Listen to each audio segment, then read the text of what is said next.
40-50 kilo एक box से शहद निकल जाता है। 4 से 5 किलो पराग निकल सकता है। देखिए, अगर मधुमक्खी पालन आपको स्टार्ट करना है तो आपको अपनी सोच को थोड़ा सा प्यूरिफाई करना पड़ेगा, थोड़ा सा संशोधित करना पड़ेगा कि आपको अपनी ज़मीन की ज़रूरत नहीं है। दोस्तों, अभी मैं आप लोगों को दिखाने वाला हूँ यहाँ पर हमारी जो मधुमक्खी की कॉलोनी होती है, जिससे कि मधुमक्खी के छत से घर होते हैं, उसको हम यहाँ पर कॉलोनी बोलते हैं। तो वो किस तरह से होते हैं वो अभी आप लोगों को दिखाने वाला हूँ।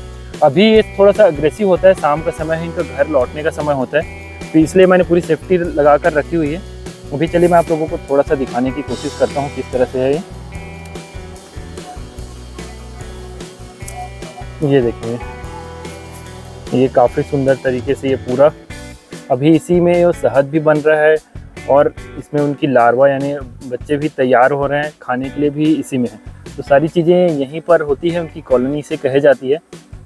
नमस्कार किसान भाइयों और मेरे साथियों, अतुल्य कृषि में आप सभी का स्वागत है। किसान भाइयों, आज हम यहाँ पर आप लोगों को मधुमक्खी पालन दिखाने वाले हैं और साथ ही यहाँ पर बात करेंगे कि हमारी ये फसलों के लिए किस तरह से बेहतर रहता है। तो हमारे किसान भाई बहन जो मधुमक्खी पालन करना चाहते हैं या फिर मधुमक्खियों से अपनी फसल की उत्पादन में मदद लेना चाहते हैं, तो उनके लिए जो मधुमक्खी है किस तरह से काम करती है, और यदि इसको हम कमर्शियल रूप में यानी व्यापारिक रूप में, व्यवसाय के रूप में हम मधुमक्खी पालन की शुरुआत करना चाहते हैं तो कैसे रहने वाला है, कितना इसमें हमको मुनाफा होता है, क्या होता है, उसके बारे में बात करेंगे। और क्या क्या मेंटेनेंस रखनी पड़ती है और क्या क्या चीज़ें हमको ध्यान देनी पड़ती है, उसके बारे में पूरी डिटेल अभी हम लोग बात करने वाले हैं। तो अभी बने रहिए हमारे साथ वीडियो में। चलिए वीडियो में हम आगे बढ़ते हैं। उससे पहले दोस्तों हम आप लोगों को बताना चाहूँगा कि आज का जो दिन था काफ़ी अच्छा था, क्योंकि हम यहाँ पर आए हुए थे विजिट करने, ही यहाँ वीडियो शूट करने आए थे। उसी समय जो है वह जांजगीर के केवीके भी आए हुए थी, जहाँ पर कृषि विशेषज्ञ भी आए हुए थे और साथ ही बहुत से किसान आए हुए थे। तो उनसे भी हमने चर्चा करी, उनका भी अनुभव हम जानेंगे कि किस तरह से उनका रहा, और उनकी ट्रेनिंग देते हुए सारी चीज़ें हमको काफ़ी अच्छी तरीके से देखने को मिली। सारी चीज़ें जैसे कि हो गई, इसमें से हमने पॉलन ग्रेन किस तरह से इकट्ठे होते हैं, शहद किस तरह से इकट्ठा होता है और ट्रे किस सिस्टम किस तरह से लगाए जाते हैं वो भी देखा, और साथ ही हमने शहद निकालते हुए भी, एक्सट्रैक्ट करते हुए आपको वीडियो में पूरा दिखाएंगे। तो पूरा A to Z प्रोसेस हमने उनके साथ देखा, सारी चीज़ों को समझा। तो बने रहिए वीडियो में, काफ़ी इंटरेस्टिंग और काफ़ी इन्फॉर्मेटिव वीडियो होने वाली है। तो बने रहिए हमारे साथ वीडियो में, वीडियो को पूरा जरूर देखें। तो दोस्तों, अभी वीडियो में आगे बढ़ने से पहले मैं आप लोगों को सर से मिलाने वाला हूँ। सर ने जो है मधुमक्खी पालन की शुरुआत, काफ़ी इंटरेस्टिंग तरीके से इनकी मधुमक्खी पालन की शुरुआत हुई है, तो सबसे पहले हम वही जानेंगे। उससे पहले मैं चाहूँगा सर हमारे किसानों को, हमारे जो व्यूवर्स हैं, उनको अपना परिचय देंगे। नमस्कार व्यूअर्स, मैं अब्दुल एजाज हूँ, भिलाई कोहका का रहने वाला हूँ और पेशे से मैं इलेक्ट्रिकल इंजीनियर हूँ जी। बट मुझे खेती बाड़ी और उससे संबंधित उद्योगों से हमेशा से ही लगाव रहा है। बहुत सारे काम मैंने पहले भी किए, कुछ में फेल हुआ, कुछ में पास हुआ जी। और फाइनली 2016 में मैंने मधुमक्खी पालन शुरू किया जी। और 2016 से अब तक 8 सालों में मैं मधुमक्खी पालन कंटिन्यू कर रहा हूँ। बहुत कुछ मधुमक्खी ने मुझे सिखाया है जी। और मेरे जीवन स्तर को बहुत ऊपर उठाया है मधुमक्खी ने। जी। कैसे आप अभी देखेंगे आगे जानेंगे, जो कि मुझे भी अभी हम पूरी ट्रेनिंग के दौरान हमने काफ़ी कुछ देखने सीखने मिलेगा। तो बने रहिए, पूरे वीडियो देखेंगे। तो इसकी जैसे कि शुरुआत ही कैसे करी आपने, उसके बारे में थोड़ा सा बताएंगे सर। यदि कोई किसान भाई शुरू करना चाहते तो उनको एक आइडिया लग जाएगा। देखिए, अगर मधुमक्खी पालन आपको स्टार्ट करना है तो आपको अपनी सोच को थोड़ा सा प्यूरिफाई करना पड़ेगा, थोड़ा सा संशोधित करना पड़ेगा जी। कि आपको अपनी ज़मीन की ज़रूरत नहीं है। जी। अगर आपके पास अपनी ज़मीन है तो भी और नहीं है तो भी आप मधुमक्खी पालन कर सकते हैं। मधुमक्खी पालन के लिए सबसे ज़रूरी है सपोर्टिव क्रॉप्स, जी। जो इसकी सहयोगी फसलें हैं, और जितनी भी तिलहनी और दलहनी फसलें हैं ये सब बहुत सहयोग करती हैं। कुछ और जैसे फल वाली और जंगली फसलें हैं वो सपोर्ट करती है। तो सबसे पहला काम हमारा ये होना चाहिए कि हम सर्वे करें कि हमारे आसपास और हमारे दूर दराज किन किन तरह की फसलों की उपलब्धता है, और फसलों की उपलब्धता के अनुसार मधुमक्खियों की कॉलोनीज का स्थानांतरण करें। अगर हम स्थानांतरण करने में सक्षम हैं तो एक बहुत ही इंटरेस्टिंग और बहुत ही बेनिफिशियल इंडस्ट्री जो है हनी बी कीपिंग की है, इसमें आप पार्टिसिपेट कर सकते हैं और अच्छा पैसा भी कमा सकते हैं और देश हित में भी काम कर सकते हैं। क्योंकि मधुमक्खी पालन जो है मानव जीवन के लिए बहुत ही इम्पोर्टेंट है, इतनी महत्वपूर्ण है कि महान वैज्ञानिक अल्बर्ट आइंस्टीन ने का कथन है, उन्होंने कहा था कि अगर इस पृथ्वी से सभी मधुमक्खियां समाप्त हो जाएं तो सिर्फ 4 वर्षों के अंदर मानव जीवन का अस्तित्व भी समाप्त हो जाएगा। जी। तो अगर आप मधुमक्खी पालन करते हैं तो कहीं ना कहीं आप मानव जीवन को सपोर्ट करते हैं, अपनी धरती, अपनी पृथ्वी को सपोर्ट करते हैं। तो इसलिए एक बहुत इंटरेस्टिंग जॉब है ये, आप इसको कर सकते हैं। जी। थोड़ा सा आपको माइग्रेशन को और इनकी तकनीक को समझने की ज़रूरत है। जी, तो व्यावसायिक रूप में हमारे किसान इसकी शुरुआत किस तरह से करेंगे उसके बारे में भी जानेंगे।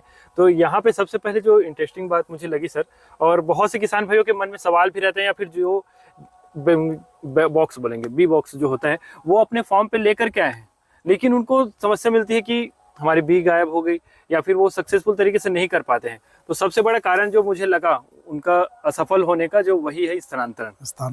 जी, क्या पहले किसानों को इसके बारे में उतना आइडिया नहीं था कि जो अपने बाड़ी में जैसे ला करके करना चाहते हैं, पॉलिनेशन के लिए रखना चाहते हैं, तो वो कितना सफल है, फिर उसको किस तरह से सॉल्व किया जा सकता है? देखिए, मैं लोगों को ये सलाह देता हूँ कि मधुमक्खी पालन को आप दो तरह से कर सकते हैं। जी। पहला जो है वो आप शहद की खेती करना चाहते हैं, पराग की खेती करना चाहते हैं, उसका उत्पादन लेना चाहते हैं, जी। या मधुमक्खी आप बेचना चाहते हैं। तो अगर इस पर्पस से करना है आपको, जी, तो ये फुल्ली कॉमर्शियली पर्पस है। इस पर्पस से करना है तो आपको स्थानांतरण मस्ट है, जी, स्थानांतरण करना ही पड़ेगा। अच्छी फसलों में, जी, सहयोगी फसलों में करना पड़ेगा। और दूसरा तरीका ये है कि आपको अपनी वर्तमान फसलों का प्रोडक्शन बढ़ाना है, गुणवत्ता बढ़ानी हाँ, है। तो उसके लिए मैं किसानों को ये सलाह देता हूँ कि जिस तरीके से आप अपनी फसलों में ड्रिप इरिगेशन में खर्च करते हैं, जी, खाद में खर्च करते हैं, दवाइयों में खर्च करते हैं, लेबर में खर्च करते हैं, तो उसी तरीके से पर परागण के लिए, पॉलिनेशन के लिए खर्च करें, जी, है ना। पॉलिनेशन के लिए आप खर्च करें। प्रति एकड़ एक बॉक्स अगर आप लगा लेते हैं तो आपकी सब्जी की, फलों की या दलहनी तिलहनी फसलों की उत्पादन कई गुना बढ़ जाती है, जी, और क्वालिटी भी जो है वो भी इम्प्रूव होती है। जी, मतलब जो हमारे यहाँ सी ग्रेड और बी ग्रेड की फसल के उत्पादन जो होते हैं, जिसके वो फल के साइज प्रॉपर नहीं आ पाते, टेढ़े मेढ़े होते हैं, टेढ़े मेढ़े हो जाते हैं, जी, तो वो सारा जो है, अगर आपका अच्छा पॉलिनेशन हुआ है तो वो सब खत्म हो जाता है। आपकी फसल जो है ए ग्रेड की निकलने लगती है। तो अगर आपको अपनी वर्तमान फसलों का प्रोडक्शन बढ़ाना है, गुणवत्ता बढ़ाना है, उस पर्पज से अगर आपको मधुमक्खी पालन करना है, तो आप जिस तरीके से अपनी दूसरी चीज़ों में खर्च करते हैं, उसी तरीके से आप पॉलिनेटर्स खरीद के अपनी फसलों पे रखें, और भूल जाए कि वो आपको शहद देगी जी, या आप उसका कॉमर्शियली कुछ बेनिफिट ले पाएंगे।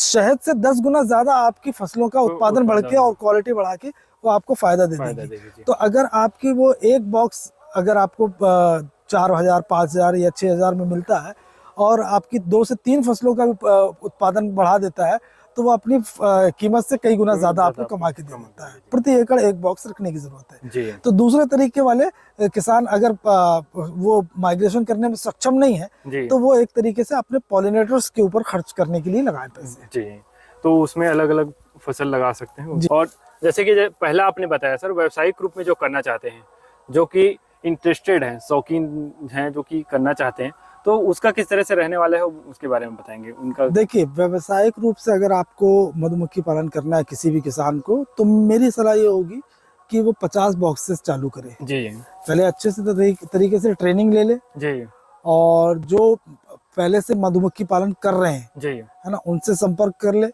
और उसके बाद 50 बॉक्सेस से चालू करे। तो अगर 50 बॉक्सेस से कोई व्यक्ति चालू करता है तो 2.5 से 3 लाख रुपए उसके खर्च होते हैं, जी, और वो 2.5 से 3 लाख रुपए जो है उसके 1 साल में रिकवर हो सकते हैं, अगर उसने सही मैनेजमेंट किया तो। जी, यहाँ पर मैंने जो सही मैनेजमेंट शब्द इस्तेमाल किया है ना, ये बहुत महत्वपूर्ण है, जी, ये बहुत जरूरी है। अगर आप सही मैनेजमेंट कर लेते हैं तो आप 2.5 से 3 लाख रुपए 1 साल में वसूल भी कर लेंगे, और इनकम भी शुरू हो जाएगी आपकी।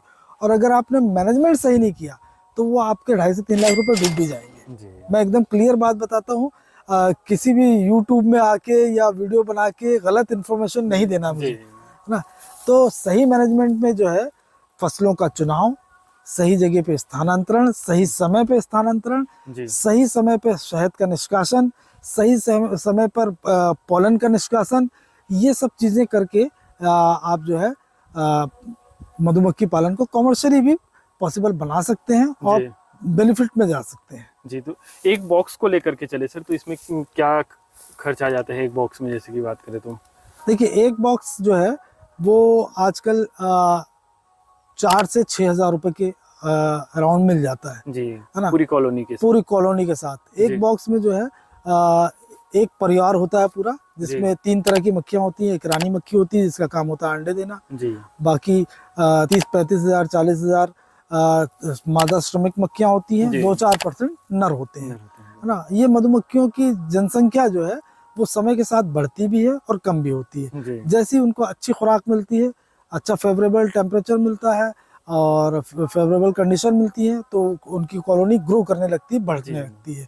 और अगर खुराक अच्छी नहीं मिलेगी तो कॉलोनी धीरे धीरे कम कमज़ोर होने लगती जी है।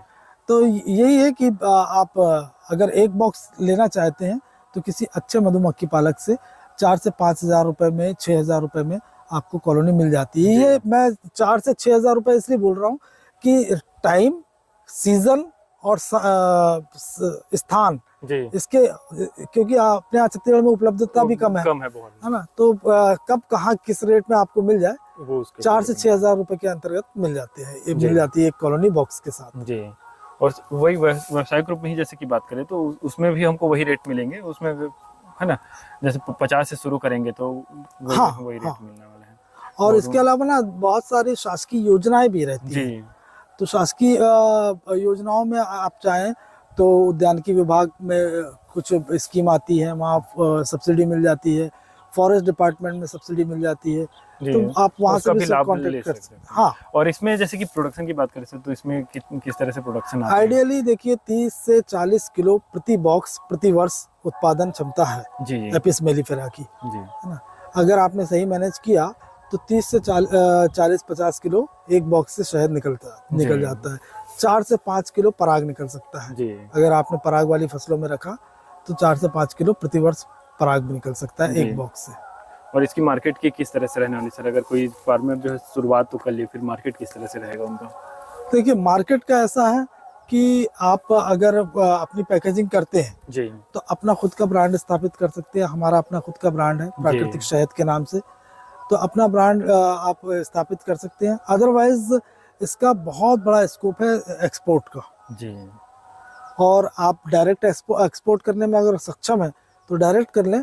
अदरवाइज दिल्ली में, मुंबई में और मेट्रो सिटीज़ में बहुत सारे ऐसे एजेंट्स हैं, ट्रेडर्स हैं जी जो एक्सपोर्ट करने के लिए बी कीपर से डायरेक्ट शहद खरीद लेते हैं। जी वहाँ पर रेट थोड़ा कम मिलता है जी क्योंकि वो बल्क में खरीदते हैं, जी लेकिन अगर आप टनेज में भी शहद लेके जाते हैं तो बेचने में कहीं कोई दिक्कत नहीं आती है। बल्कि मैं तो ये कहूँगा कि आप अगर 10-20 किलो, 50 किलो या 1 क्विंटल उत्पादन करते हैं जी तो उसको बेचने में दिक्कत जाती है, क्योंकि आपको लोकली बेचना है। हाँ और अगर आप टनेज में उत्पादन करते हैं ना, 1000 किलो, 2000 किलो, तो कोई दिक्कत नहीं आती है। ट्रेडर्स आपको ढूंढते हुए आते हैं जी और एक्सपोर्ट करने के लिए शहद खरीद लेते हैं। जी क्योंकि हमारे यहाँ इंडिया में शहद खाने का चलन बहुत कम है। जी हमारे यहाँ का शहद का ज़्यादातर उत्पादन जो है एक्सपोर्ट होता है। एक्सपोर्ट होता है, तो एक्सपोर्ट क्वालिटी लगा करके फिर जी। उस तरह से क्वांटिटी में जी अच्छा बेनिफिट ले सकते हैं जो व्यवसाय ग्रुप में करना चाहते हैं। या फिर दूसरा तरीका वही रहने वाला है पैकेजिंग, जैसे कि सर करते हैं अपने। जी जी, उसके बाद फिर सर मधुमक्खी पालन को लेकर के और क्या कहना चाहेंगे हमारे किसानों को आप? मैं ये कहना चाहूँगा कि जिस तरीके से आप अपनी खेती बाड़ी करते हैं, जी है ना, उसी तरीके से आपको मधुमक्खी पालन भी करना है। क्योंकि आप अपनी खेती बाड़ी में मेरी बात थोड़ी सी आपको तीखी लग सकती है, जी लेकिन बिल्कुल सच बात बोल रहा हूँ। आपकी फसलों में जितने भी शत्रु कीट आते हैं आप उनका मैनेजमेंट करते हैं ना, आप दवाइयाँ डालते हैं ना, कीटनाशक डालते जी हैं, जी मित्र कीटों को तो भी नष्ट मित्र कर कीट को क्यों नहीं आप पालते हैं? जी भाई आप शत्रु कीट को भगा देंगे और मित्र कीट नहीं रहेंगे जी तो आपकी फसलों का परागण कैसे होगा? अब परागण नहीं होगा तो उत्पादन कैसे होगा? आपको मालूम है कि हमारे भारतवर्ष में हम कम से कम 100 गुना पीछे हैं मधुमक्खी पालन में। जी मतलब हमारी जो अभी वर्तमान में जितना क्षेत्रफल है हमारी खेतीबाड़ी का, जी उसमें, हाँ, पूरे इंडिया में, उसमें जो उत्पादन हो रहा है वो हमारा 100 गुना कम हो रहा है उत्पादन। जी क्योंकि हमारे पास, हम अपने खेती में मधुमक्खी को नहीं रखते हैं। जी हमको अपनी हर फसल में मधुमक्खी को रखना चाहिए, उससे हमारा उत्पादन बढ़ता है। जिस जी। तरीके से हम शत्रु कीट का मैनेजमेंट करते हैं उसी तरीके से मित्र कीट का भी मैनेजमेंट रखना चाहिए हमको। मित्र कीटों को अपने खेतों में जरूर रखना चाहिए। जैसे सर बहुत से युवा हैं, हमारे तरह युवा हैं जो कि एग्रीकल्चर में पढ़ाई भी कर रहे हैं या फिर नॉन एग्रीकल्चर बैकग्राउंड से भी हैं, तो अगर उसमें बिजनेस में आना चाहते हैं तो उनके लिए किस तरह से है अवसर जो है? युवाओं के अंदर बहुत एनर्जी होती है जी जी और वो अगर इस इंडस्ट्री में आते हैं, जी अभी ये मैं सच बता रहा हूँ आपको, ये बिल्कुल अनछुई इंडस्ट्री है। जी अभी इसमें बहुत स्कोप है, अभी बहुत स्कोप है इसमें। तो युवाओं के लिए तो ये गोल्डन पीरियड चल रहा है। जिस तरीके से हमारे देश में हरित क्रांति आई थी, श्वेत क्रांति आई थी, उसी तरीके से अभी मधु क्रांति शुरू हुई है। जी और आप सोचिए, हरित क्रांति के पहले जी। हम 30 करोड़ हमारी जनसंख्या थी, जी है ना, और उस टाइम हमारे पास खाना नहीं था, नहीं था भुखमरी से मरते थे लोग। जी ये हरित क्रांति का प्रताप है। हरित क्रांति में गवर्नमेंट ने हमको इतना सिखा दिया कि आज कोई भारतवासी ये क्लेम नहीं कर सकता कि मैं भूख से मर गया। जी हमको फ्री में अनाज मिल रहा है, ये हरित क्रांति का प्रताप है। जी उसके बाद श्वेत क्रांति आई। श्वेत क्रांति का प्रताप ये हुआ कि आज दूध से हम 10 मिनट की दूरी पे हैं। जी किसी ना किसी फॉर्म में, दूध पाउडर में, मिल्क मेड में, दूध में, पनीर में, हम 10 मिनट की दूरी पे हैं, जी है ना। हम चाहेंगे और दूध मिल जाता है। ये श्वेत क्रांति का प्रताप है। अब मधु क्रांति आई है, जी तो मधु क्रांति में भी गवर्नमेंट बहुत प्रयास कर रही है और बहुत सपोर्ट कर रही है। ये गोल्डन पीरियड्स है युवाओं के लिए। जी और साथ ही इसमें थोड़ी सी भागीदारी जो है युवाओं को, हमारे किसानों को और शासकीय कार्यकर्ताओं को भी करना चाहिए। जी वो ये कि हमको अपनी वर्तमान फसलों के साथ साथ ऐसी फसलों को जरूर प्रमोट करना चाहिए, जरूर लगाना चाहिए जो मधुमक्खी के लिए सपोर्टिव है। जी जैसे जितनी भी तिलहनी फसलें हैं, जी सूरजमुखी, मैं विशेष तौर पे सूरजमुखी को फोकस करता हूँ, क्योंकि सूरजमुखी का जो पराग है वो मधुमक्खियों को कई महीनों तक सपोर्ट करता है। और सूरजमुखी का जो शहद है जी वो, उसको मैं बोलता हूँ लिक्विड गोल्ड। जी इतना अच्छा शहद होता है सूरजमुखी का।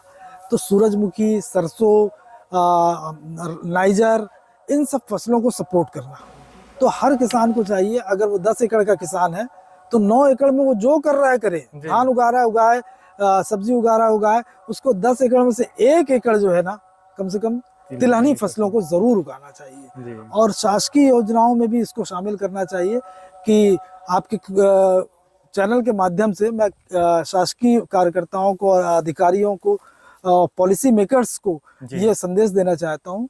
धन्यवाद सर, काफी अच्छे तरीके से हमारे किसानों को जानकारी दी। और